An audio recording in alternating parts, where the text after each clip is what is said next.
Mhm. All right. Hello, how are you doing? Welcome, welcome. I want to make sure that I have the floor open here. So give me 2 seconds. Always starts out like this, where I'm trying to get my bearings of, how to use this program and whatnot. Hope everyone can see. It's good to see you, Rick. It's good to see you guys. So today is real estate. Real estate success stories. This is going to be exciting. You guys are going to hear some good stuff. We're going to go over every stage of what a great investment looks like. I mean, we're going to talk about just straight up transactional success, project success, and property management success. So, alrighty, it's good to see you guys. And let's hop right into it. Oh, of course, happy Halloween. So hopefully I'm not lagging too hard. If I start to, let me know. We'll hop onto a different Wi-Fi or something like that. Anyways, oh no, we're hopping right into the very first one. So let's see here. Okay. Oh man. So here we go. Here's the first page. Man, starting it out strong there. All right, so let's talk about what we're going to look at.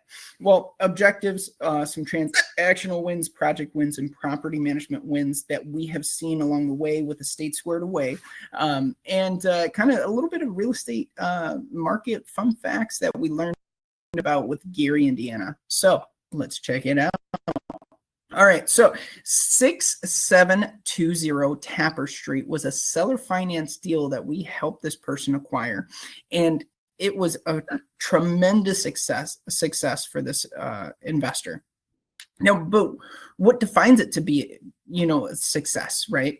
Um, I have some things marked here where it really boils down to, and I have my opinion and what it seems like, right? Like what it seems like is it seems like where the source of your lead is coming from. How much are you paying out? Are you paying in closing costs and agent fees? And then through the deal, what things are developing you didn't prior know about? Are you negotiating on everything? Well, let's go ahead and hop right into it. So this individual, and I'm just going to check the chat real quick. This individual bought this property for $67,000. He ended up doing a seller finance deal with us, and it was over the term of a year. This term of a year essentially allowed him to be able to put very little money down into the deal and go straight into renovations afterwards. How he did it was via mortgage note. That means that he had the prior seller go into a lien holder position, and then he was able to do permits, without anybody's, additional permission, right? So afterwards, he ended up selling it for $220,000, making about $65,000 in repairs and a $60,000 profit off of a seller finance deal. Now, this was in Hammond. It wasn't Gary, but it's a neighbor. So we're seeing that success through that Northwest Indiana, but this is what it should look like. This is a successful deal here. 67,000, 65 into it for repairs, and you sold it for almost double what you put into it. So very incredible, and on a seller finance, break, it's a great deal. Okay.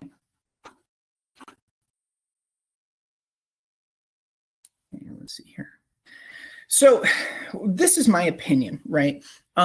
When people, what it seems like with a lot of investors is that when they go into looking at good deals, there definitely needs to be sharp market knowledge. How much are you looking at yourself like an athlete and saying, hey, if I was an athlete, I would be training my fundamentals. I would be training my speed. I would be training my ability to do, a 2-point throw, and some of these kind of embody that. So I have here market knowledge. How much are you learning from the people around you, and how much are you, learning independently? Your resources, how strong are your resources? Are they dependable? When you try to speak to, let me see if hopefully I can. When you try to speak to, people that are maybe our lead channels, right? Like wholesalers, do they talk in a manner that, it sounds like they have done this a multitude of times, or is this their first deal, right? Because you want things to be as mapped out for you as possible. I think everybody wants that. But when you're talking about the resources you have around you, that's going to dictate if you can actually execute. Do you have the funding? Are the leads that are coming to you actual good deals, or are people just, telling you they're good deals and then you're trying to figure out along the way? Do you have a mentor involved to take you from point A to point B that's actually done it? I mean, we have a WhatsApp group chat where a lot of these investors have done what you're looking to do. And it's a great resource to be like, hey, did anybody ever do this before? And see, hey, would you mind just kind of looking over the deal just while I'm going through it to see what you think? Now, be cautious. You don't want to necessarily, give free lunch, right? But with that being said, definitely a strong lead channel, strong funding, and contingency plans. This is a big thing that I learned with the difference between my own deals and even most investors, right? There are very few investors that have contingency plans involved, right? They're saying, hey, I'm willing to take risk. I'm willing to go through it and actually execute on something. However, if this goes haywire, I have enough experience to know to pivot or to shift left or to be willing to find a alternative solution. It's hard to get to that point, right? And you can either do that by self-experience, mentors, or some type of strong resource. But contingency plans, definitely looking at this list as if you were an athlete and saying, hey, these are things I should sharpen skills on, right? That's what I would say. Now, let's look at this next section of project management. Now, we did this project on 41st Street, came out amazing, right? We ended up doing something that was a smooth process through the construction, and then ended up awarding this investor a great appraisal and a tremendous rental amount following. Now, when we're talking about it, and I'm going to show you guys the breakdown here in a second, but when we're talking about it, what actually happens in the project that makes it successful? Well, I've noticed now, I've had projects go well, I've had projects not go well. And, I see this from not just myself, but the other investors, and I'm going to keep saying that 100 times because, I want you guys to know I'm a student at this too. Clarity in instructions. Clarity in instructions. It's the most difficult part because what you're doing is you're trying to figure out a way to communicate what your vision is to that next person. I'm just going to double check something real quick. Give me a second, guys. I'm going to make sure that nobody has any comments. Let me know if you guys have a comment on something. I just want to make sure that everyone can hear me here. Okay, good. It looks like everyone can hear me. All right. So now, what's the difficulty with communication and keeping the instructions clear? Well, a lot of investors range from different areas, right? There are cultures of different styles, right? There's some cultures where it's very pretty to do something a certain way, and in other cultures, that's not the way. So it's really a description on what you think is best and what you're seeing people succeed at. But when you go to explain that to someone, take for example, right? Let me give you an example. If a contractor tells me it's going to take 3 days, I know in their head, they think if I have all of the materials, if I have all of the equipment and tools, if I have nobody bothering me and I have no other jobs, this is how much it's going to take. That's what they're really saying. But when they tell you, they're saying 3 days and you're thinking they're already accounting for that, and they're not, or they might not be, I should say. So then it ends up taking 7 or 8 days and you're like, what in the world? But unfortunately, it's learning how to be clear about, okay, well, you said this, but do you really mean this, or are we actually going to have A, B, and C involved? Then that might change things. I mean, I had a situation the other day where I sent a bid out to a contractor And, they like, hey, it was a great bid that he sent back. But once I broke it down, that's when we had some changes involved. Once we had those changes involved, I was like, well, why didn't we know this beforehand? And they were just like, well, I mean, this is what you wanted, so now this is different. It's different from what I originally thought. But that's a good sign. I mean, at least you're getting, things clear there. Consistency. How much are you actually making sure that things are in alignment? You're speaking with the contractor. You're able to have details reported to you.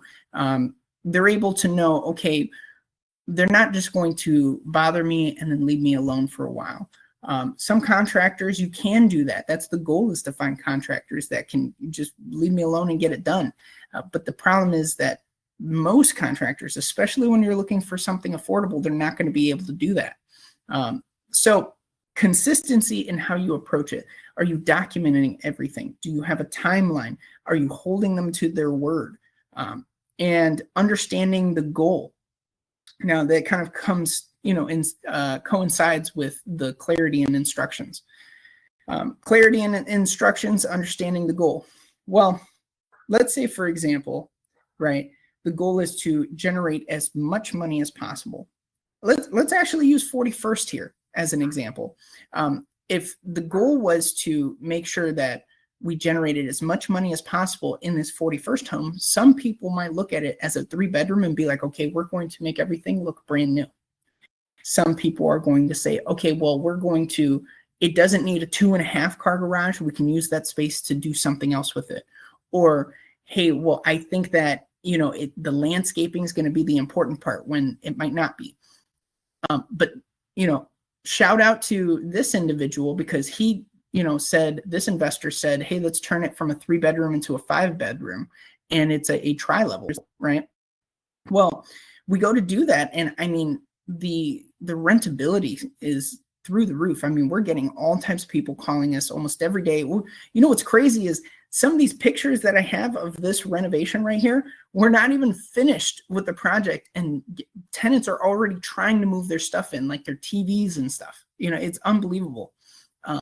But yeah, and then a very important quote or a very important, I guess, bit of knowledge that someone gave me is, they said, never squeeze the contractor, squeeze the materials. If you're looking to make something more profitable for yourself and make it worthwhile as much as possible, squeezing the contractor will only incentivize them to not necessarily do the best job. You want quality and fair pricing, but the materials, you can always find a better resource.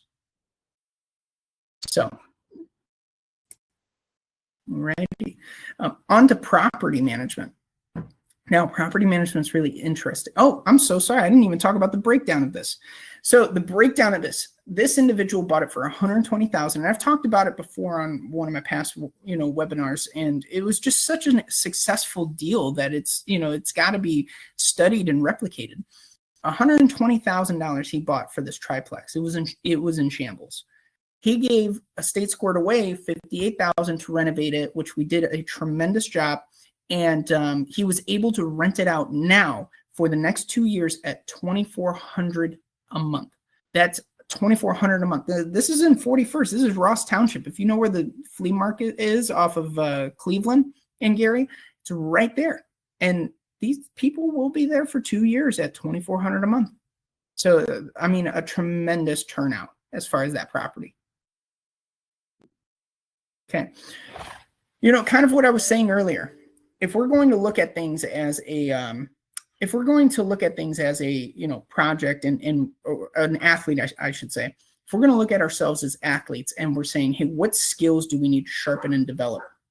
Well, these skills should be something comparable to how strong is your construction knowledge? Do you know that a washer and dryer are average 36 inches wide? I mean, those are things that you can learn. I think it's the 36. Yeah. Those are things that you can learn through Home Depot and their catalog, and understanding what material market rates are, knowing what is the difficulty of this item that you're asking, right? Because you might be asking someone, a contractor, to do something, and of course they're going to want the job. They're going to say, yeah, no problem. But the one link missing there is that if you're asking them to do floor joists and they don't have experience with floor joists and they just want the job, you need to be able to sniff that out.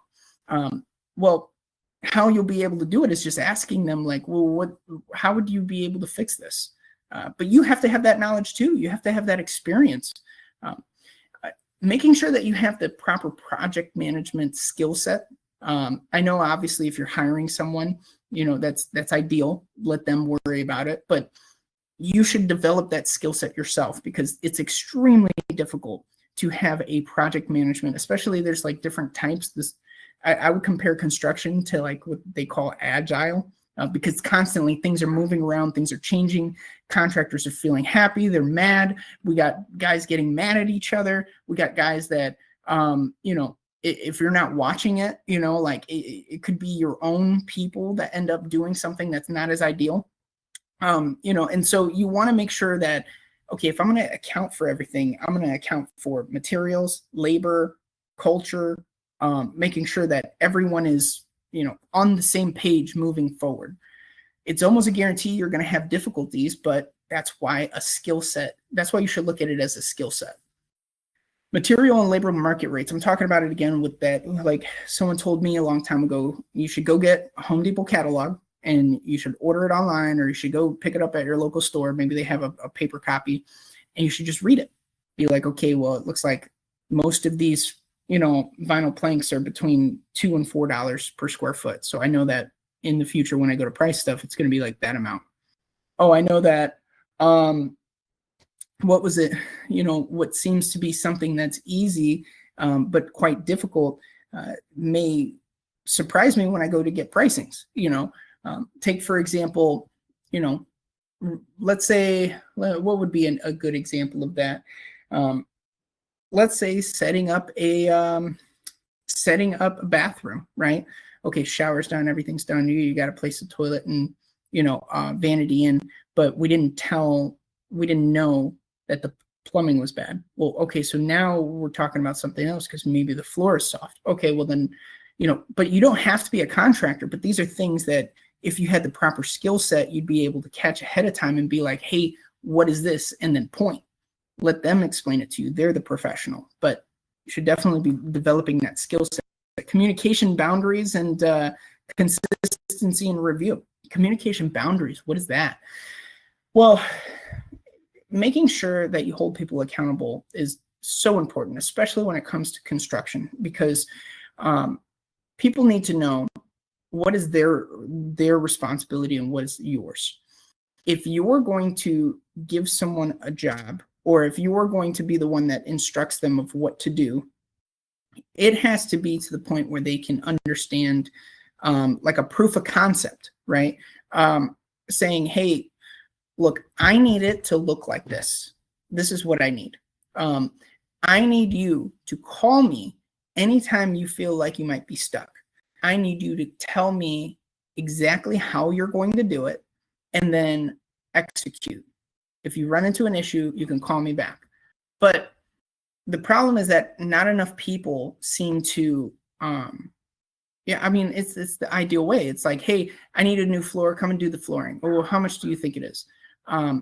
Whereas the contractor, he sees the floor wavy, but he thinks you might not care. So he's like, okay, well, it's this much. So clarity is again talking about it, and communication boundaries is kind of the same thing there. Consistency and review, of course, like I'm saying, it's like the difference with micromanaging and explaining, right?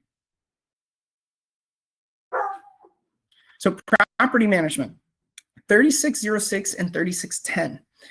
3606 and 3610 East 9th Avenue were great successes for our property management. The last one was too, 41st. 41st was a tremendous one as well, but this one's interesting because this one on the left, I believe we negotiated and got it at like 70,000, 75,000 in between there. And it was listed at like 90, 95 at first. It was quite expensive at first. The one on the right wasn't even for sale. I found out that it had been abandoned for a long time.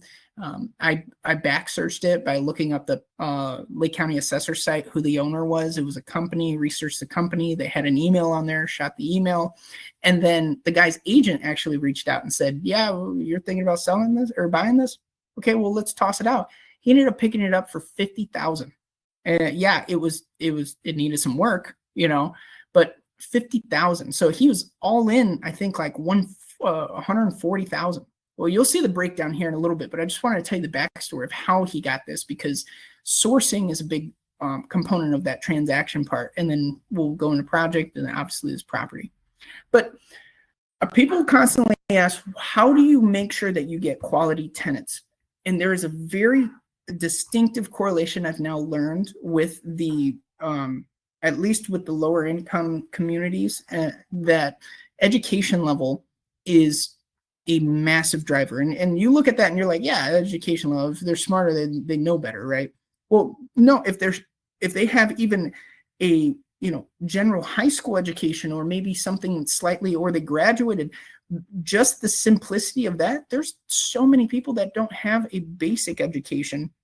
So they think there's no opportunities. When they think there's no opportunities, they go into survival mode. When they go into survival mode, that's when people get dangerous. That's when people don't pay their rents, because why am I going to pay you if I don't know if I can stay here? So I don't want to give you the last of my money knowing that you're still going to kick me out because I might not be able to afford the next one. Or I don't want to pay you rent because I just lost my job, but now, how do you combat that? Well, I mean, if there was an education level, like if there was something that says, hey, there are options, right? There are options that you can just Google, there are options where you can just talk to someone and try to negotiate it. But some people don't even know that they can talk and find a resolution to it.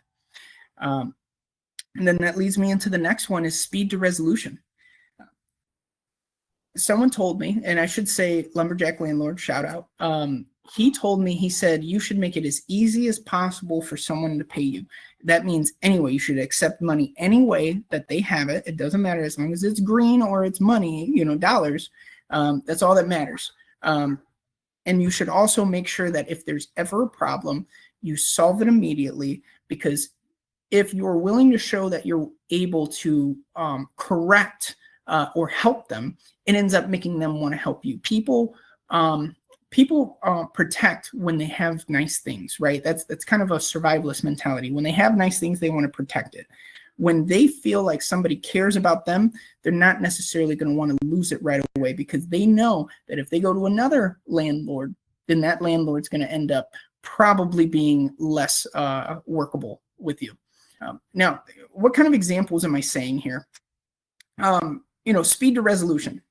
We had a situation where Section 8 processed, actually this particular tenant here, processed her as a new onboard instead of a renewal, right? Now, with it being a new onboard instead of a renewal, there's a wait period that's much longer to process. What does that mean? That means that now you can't even get the tenant's portion because you don't know their splits. She doesn't know their splits. How are you going to get this income? Well, because that there was an issue, we were able to bring attention to it and find a resolution immediately, because she said, hey, well, this was my old split. I'm willing to pay you my old split until we find out what the new split is. And then as long as you're willing to honor, if it's less, maybe I can get a reimbursement or a credit. Well, okay, that sounds fair to me. Let's see if we can create something here. Resource level. People don't even know that there are state emergency funds, county funds. There's the county trustee. I think township trustee that offers a rental assistance based on monthly programs. There's non-for-profits. There's church. Yeah, there's tons of churches and whatnot that will help. And I mean, let's face it. If you're not getting rent and someone says, hey, I have a portion of your rent, I can pay you now and I can pay you again here in a little bit. Yeah, we do want it to be an ideal situation where they pay the full amount up front.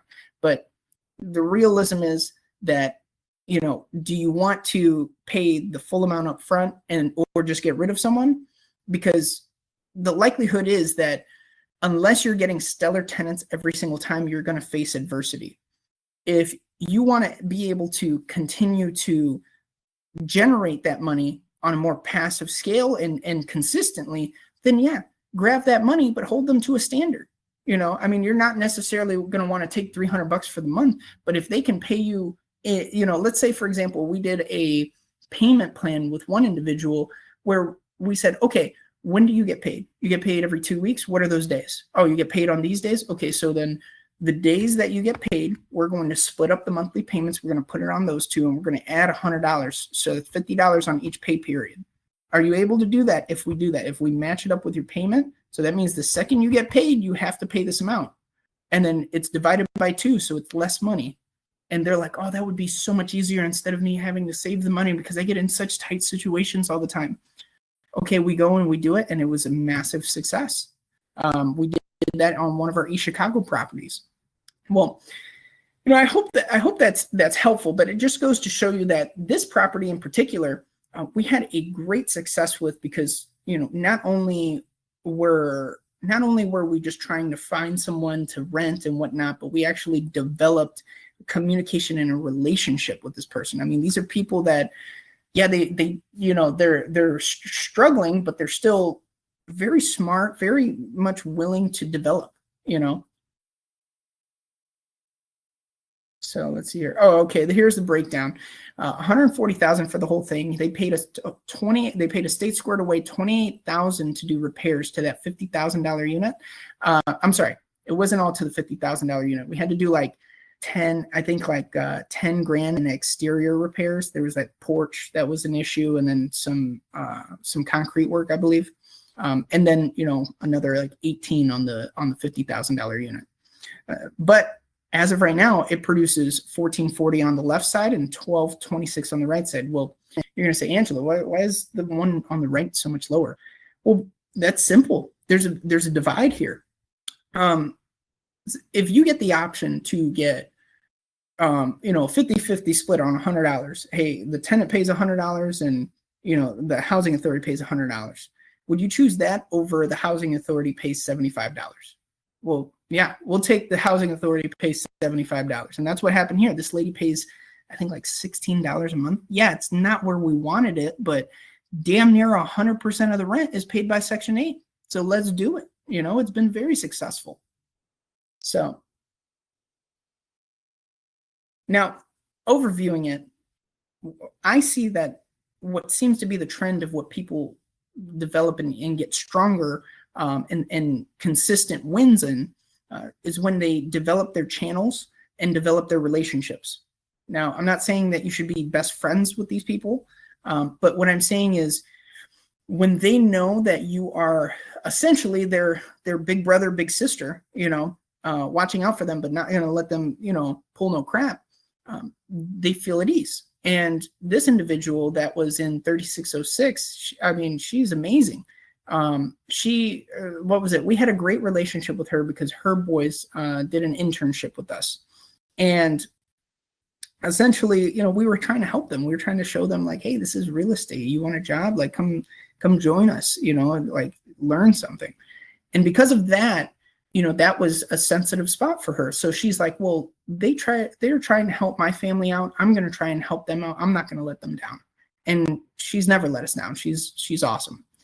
Same thing goes for the other side. Yeah, she's not really paying like anything for housing authority. I'm sorry, for the rent. But at the same time, she knows or at least if I was in her position, I would know that it's very blessed that I found a situation where I can almost be not paying rent.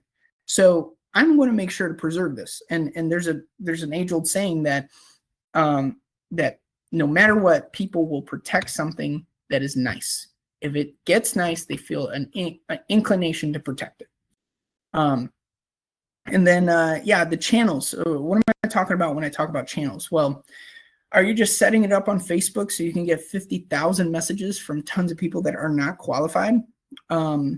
One thing I did learn about Facebook is that it is a tremendous way to be able to get feedback to adjust your listing as far as marketing.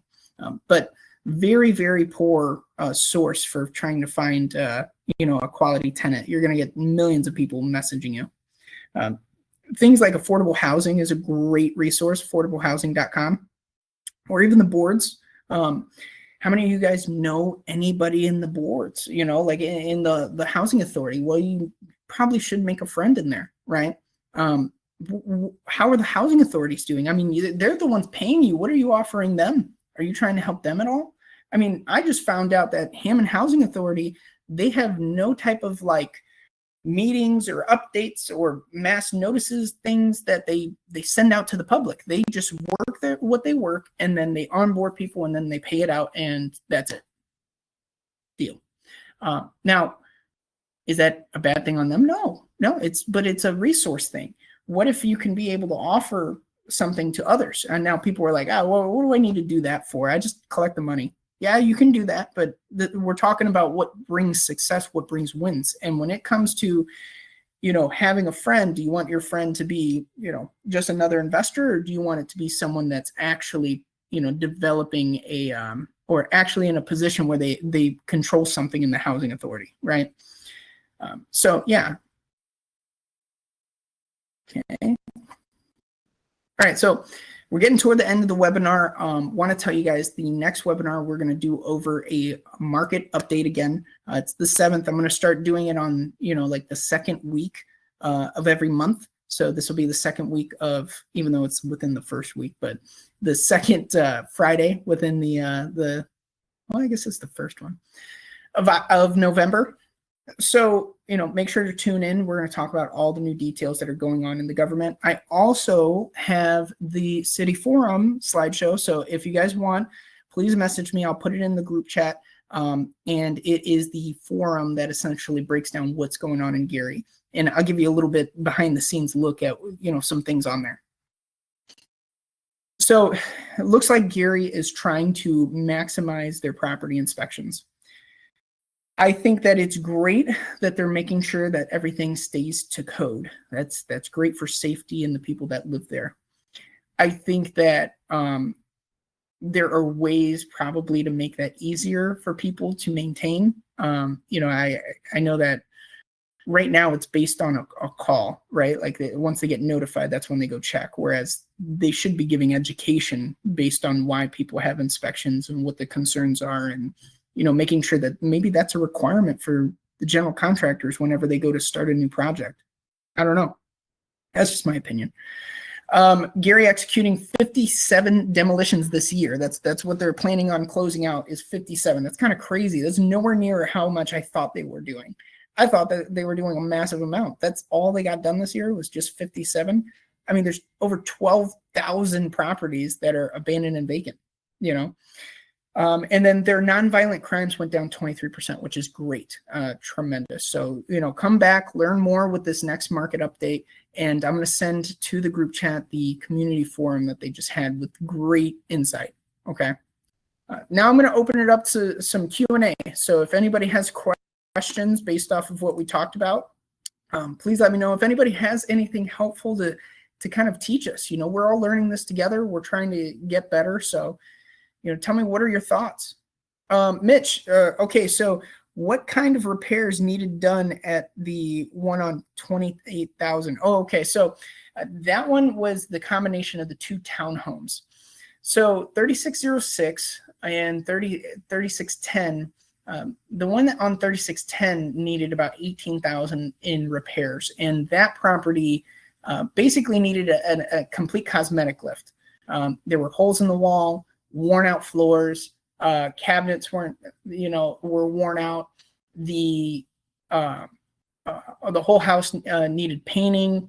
I know the basement had, I believe, some plumbing issues, if I'm not mistaken, something with the furnace and possibly the gas line. I don't remember exactly. I know that roof, we ended up doing some roof work over there, but yeah, it it needed a good little list of items there that ended up totaling to $18,000 for a cosmetic lift.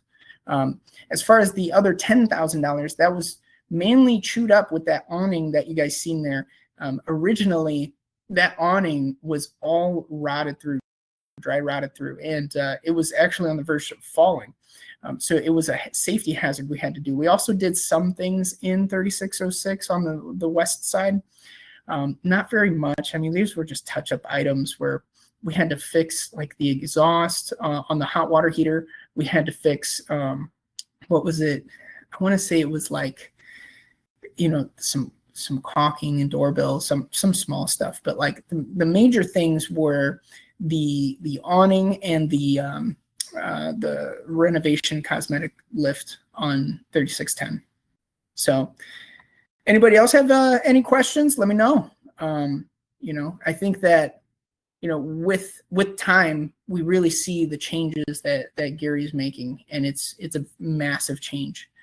I know that in this past month, we had an issue with these guys going around and breaking into a bunch of different investors' houses, and it wasn't just at Estate Squared Away. It was at a lot of the other companies. I don't know if people are actually telling you guys these things, but this is the truth. This is what it is. I know that there was a property manager that got hit on Cleveland Street. I don't know their exact name, but I know that it was pretty crazy, and then it died down. So I don't know if they ended up catching them or not. But yeah, it was pretty crazy. I know that. What else? That in this past month, we've seen a massive slowdown with the vacancy rates. Obviously it's winter, it's coming. Like the closer the holidays come, the less people want to move around. That's pretty much it. So, all right, guys. Well, thank you so much. If you guys have any more questions, put it in the WhatsApp chat and we'll be able to keep it going. I'm going to also put that community forum in there, and then we'll take it from there. Thank you guys so much. I hope it was helpful. Oh, wait, hold on. I see that there's a 5 here. Let me see what's going on here. Is that a question button? I guess I don't know how to work this all that well. Okay, what's this?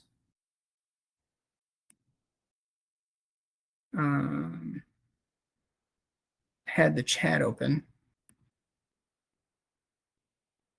Man, my reception is horrible today.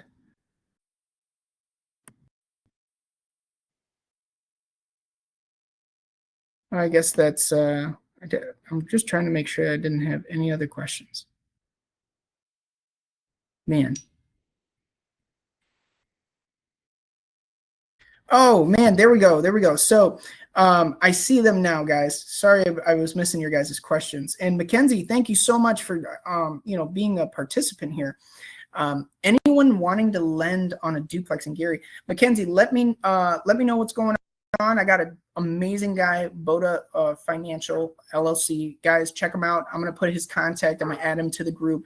Found this lender amazing. As long as you got an LLC, he'll do 20% down or 80% of the loan, 100% of the rehab. If you got experience, you can prove the experience. He's willing to go to 90% of the purchase price and 100% of the rehab. So definitely got someone. What else? Let's see here. Is the 5-bedroom a single family home? Yes. So that was a tri-level Rick.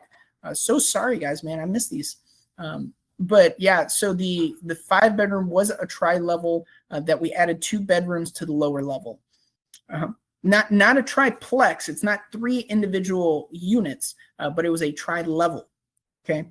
And how much did you buy the duplex for? Yeah, it was $140,000. That was the 3606 East 9th Avenue. So I hope that answers. If you guys have any more, please add them. Please add them. Okay, let's see. All right, well, I'm going to go ahead and close it out, guys. I see that if you have any more questions, let me know, and would love to keep going on these webinars. All right. Hey, thank you so much, and I'll talk to you guys soon. All right. Oh, no. I see. I didn't record it. Oh, wait, no, it auto records.